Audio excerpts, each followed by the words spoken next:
ಮಾಡುವುದಕ್ಕೆ ನಮ್ಮ ಸಂಘ ಪರಿವಾರ ಜನರು ಸಹಿತ ಕಾರಣೀಕರ್ತರು ಅಂತೇಳಿ ಇವತ್ತು ಹೇಳಲಾಗ್ತಾಯಿದೆ, ಆರೋಪ ಮಾಡಲಾಗ್ತಾಯಿದೆ ಅಂತ.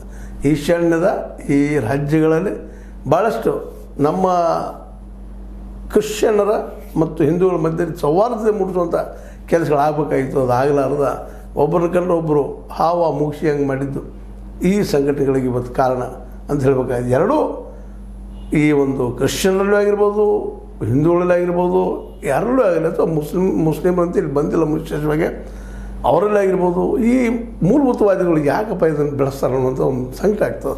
ಅದರಲ್ಲಿ ಇವತ್ತು ಮೋದಿ ಅವರು ಇಷ್ಟರಲ್ಲೇ ಹೋಗಿ ಅದನ್ನು ಏನಪ್ಪ ಕಡಿಮೆ ಮಾಡ್ಬೋದಾಗಿತ್ತು. ಆವತ್ತು ಹೋಗಿದ್ರೆ ಇನ್ನೂ ಕಡಿಮೆ ಆಗ್ತಿತ್ತು ಏನು.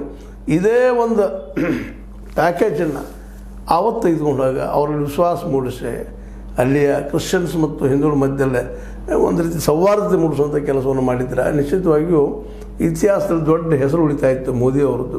ಅಲ್ಲೆಲ್ಲ ರಾಜ್ಯಗಳಲ್ಲಿ ಒಂದು ರೀತಿ ಹೊಂದಾಣಿಕೆ ಇಲ್ಲದ ಪರಿಸ್ಥಿತಿ ಅದ, ಬಾರ್ಡರ್ ಸ್ಟೇಟ್ ಇರೋದರಿಂದ ಸಹಜವಾಗಿ ಅಲ್ಲಿ ನಾವು ಮೊದಲ ಏನಪ್ಪ ಅಂತಂದ್ರೆ ಹೊಂದಾಣಿಕೆ, ಪ್ರೀತಿ, ವಿಶ್ವಾಸನ ಬಾಳುವಂಥ ವಾತಾವರಣ ನಿರ್ಮಾಣ ಮಾಡಬೇಕಾಗ್ತದೆ.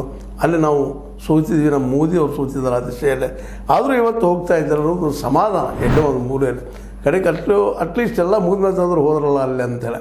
ಯಾಕಂದ್ರೆ ಇವತ್ತು ಅದನ್ನು ರೀಬಿಲ್ಡಪ್ ಮಾಡೋದು, ಕಟ್ಟೋದು, ಮತ್ತೊಮ್ಮೆ ಕಟ್ಟೋದು ಅಷ್ಟು ಸುಲಭದ ಮಾತಲ್ಲ.